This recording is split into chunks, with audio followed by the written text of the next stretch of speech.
Hello guys, welcome back to the channel. I remain your host Abu Joseph. In today's video, I'll be sharing with you how I was able to achieve this skincare flyer design in Adobe Photoshop. Please, if you're coming across the channel for the very first time, this is a graphic design channel. So please, if you're interested, do well to join the community by smashing the subscribe button and turning on the post notification bell to get notification whenever we upload new content on the channel. And for the returning subscribers, guys, thank you. I appreciate you guys. So the first thing we have to do here is to create a canvas on which we'll be working on, and I'll be using either a 5x5 or 4x4 inches canvas for this, setting the resolution to 300. Color mode remains on RGB. Leave other settings the way they are and hit on the create button. Over here are the resources we'll be using to create the project, and the first phase of creating this design has to do with creating of the background. So I'll head over to adjustment and create a gradient fill background. Click on the gradient to expand the gradient editor. Over here on the gradient editor, I'll be using this particular gradient fill over here. For this end, here is the hex code to the color I'm actually using here. While on this other end, here is the hex code to the color I'm actually using on this end as well. So I'll click on OK, and I would like to rotate my angle to around let me see, this should actually work. Leave other settings the way they are and click on the OK button. So after we are done with this, we head over to this, to be precise, to enable those layers we use to blend in and create our background. So after selecting this, I'll hit Ctrl T, holding Alt, scale out from the middle like this, and position this like this into my canvas. Change the blending mode to, let me see which works. Okay, this works for me. I'll enable this as well. Hit Ctrl T to transform it out and scale it out like this. Okay, so afterwards, still scale it out a little and hit the check. Change the blending so that it will blend with the other layers over here. Okay, this works as well. So after we're done with this, I might choose to add depth to this project by hitting Ctrl Shift N.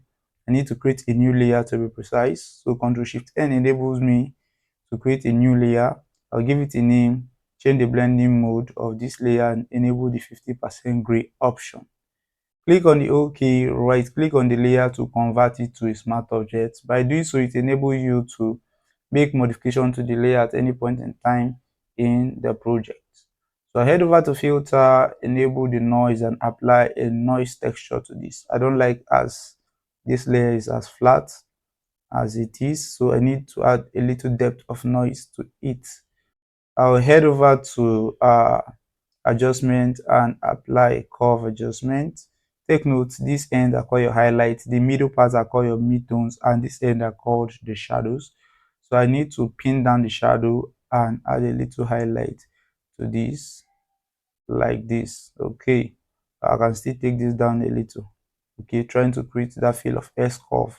So after I'm done, I'll select this, hold shift, select this, hit Ctrl G to group them. Okay, rename this to BG, which basically stands for the background. So head over to working on the subject image here. Okay, and for this I'll hit Ctrl T, but before doing that, I like to right click and convert it to a smart object. By doing so, it enables you to actually maintain the quality of the image. Likewise, allows room for subsequent changes whenever you apply a filter or any adjustment to the layer.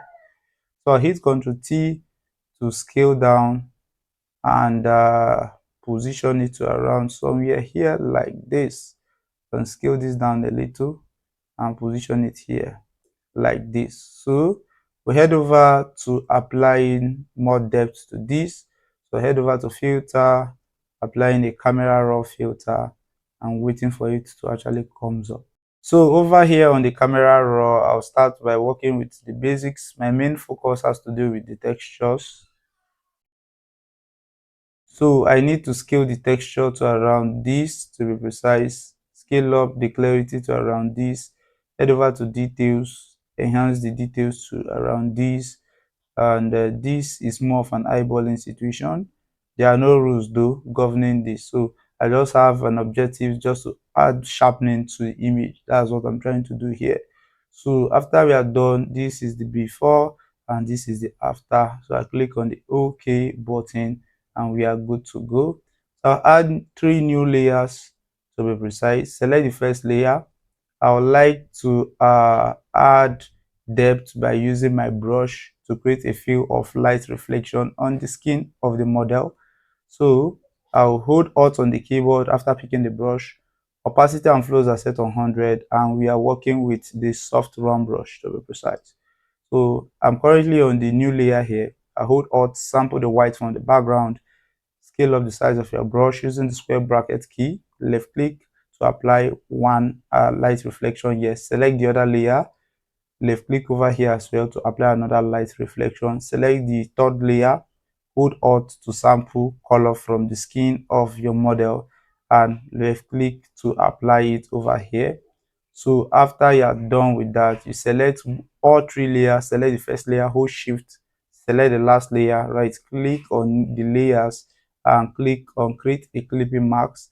Change the blending mode for all three layers to screen and scale down the opacity to around this. Okay, for the two white layers, these two white layers, I'll select them and reduce the opacity to around this as well. Okay, so you can still choose to select the layers individually and hit Ctrl T to scale them and adjust their positioning on the surface of your model or your subject image. And voila, we have this. So the next phase has to do with also adding more depth to this, thereby making the image and the background have a good unique look. So head over to adjustment and apply a color balance. So over here on the color balance, we have the midtones, shadows, and highlights. And at the left hand side, you have the CMYK, while at the right hand side, we have the RGB to be precise. So on the midtones currently, I would like to add red. So if I'm going this way, I'm adding red. If I'm heading this way, I'm adding blue to the midtones. So I need to add a little depth of red and more of yellow to around negative, let me see, this works.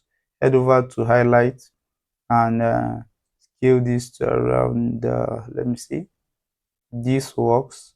It's more of an eyeballing situation, so you let your eyes to actually guide you. So change this to shadows as well and take this around this and take this around this to be precise. So I can right click and click on create a clipping mask so that the effect will be only on the subject image. This is without the clipping mask and this is with the clipping mask. Okay, so we can head over to adding more depth by heading over to this and applying a curve adjustment layer. So over here, I can choose to take this down like this, take this down like this furthermore. Okay, so I'll select this layer, holding shift, select this and hit Ctrl G to group them. Why am I trying to group them? I'm trying to make my layers as neat as possible, making them well organized. So I can rename this to subject. Okay, and hula, we are good to go with this. So next we'll head over to creating a rectangle to be precise and placing the rectangle around here like this, changing the fill color to white and let me see, is this full white? Okay, this is almost full white and adjust the position like this. Okay, so next up has to do with this layer, but before doing that, I'd like to create my guides. So I head over to view guides, new guides layout. I'm trying to place in information about what the brand is all about. So I can set this to 7%. Okay, okay, Control A to copy, Control C to copy, Control V, Control V, Control V, and we are good to go. So next off, create a rectangle. Okay, and I'll create a rectangle of around something of this dimension. Okay, and what else? and we are good to go. For this, I'd like to change the fill color to something pinkish. Okay, and scale down the opacity to around 50. Okay, 50 works. Then enable this layer here. Okay, Control T, you can position it into this, hit your check, right click and create a clipping mask. Okay, then change the blending mode to this, to around this, to be precise. Okay, so we have this looking like this. But in order for this rectangle to have a feel of contrast from the background, to double click on the layer of the rectangle, the layer style basically comes up. Over here on the layer style, I'll start by playing with the shadow. I need to add a shadow to create contrast. Okay, I can choose to reposition the shadow and increase the level of saturation, thereby the level of opacity, so that it can be visible to the eyes. Okay, and I can choose to increase the size a little. Okay, so after we are done, we head over to outer glow. Okay, these are the settings for my shadows, to be precise. For my outer glow, I think the size is my main concern. I think the previous size was okay, 9. Okay, inner glow as well. I think this size is also okay in terms of opacity, but the size, I need to soften the size. I likewise soften the amount of size here, and likewise applying a stroke. Okay, that's for that. So I can click on check, but notwithstanding, if I hide the guide, this is still not visible. I can select the subject image layer, hit Ctrl T, and still scale it down a little. It's as if it's taking more space than it should take.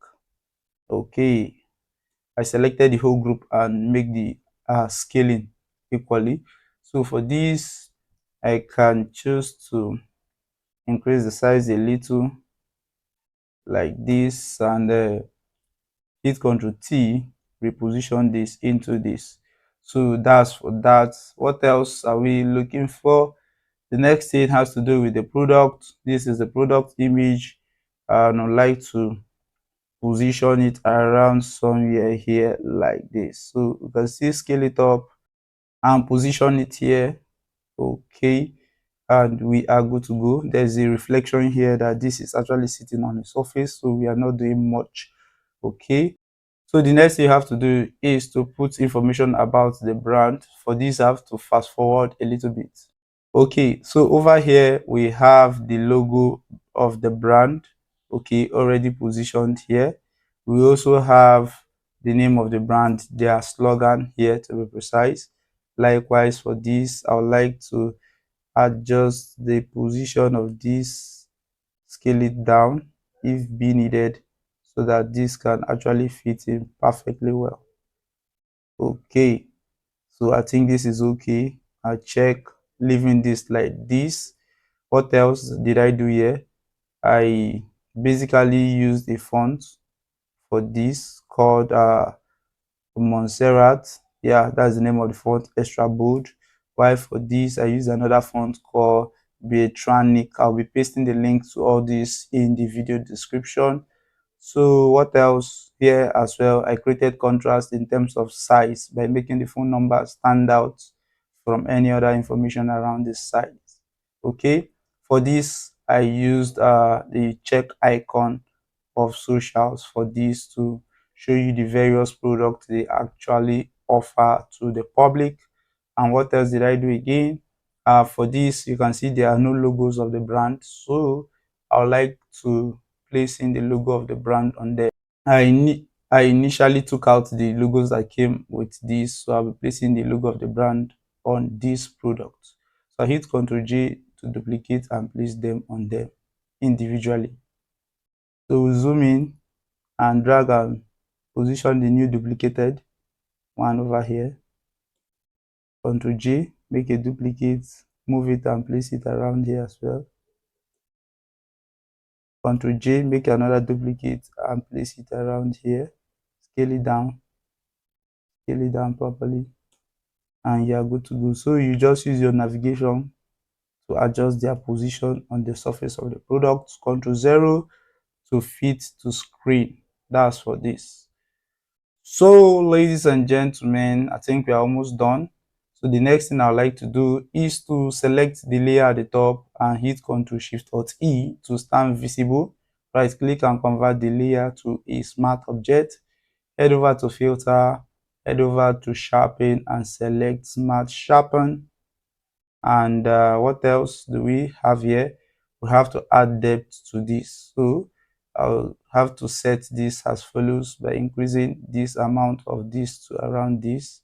Okay, so that you have the feel of the textures to the face. You can still scale it down. It's more of an eyeballing situation though.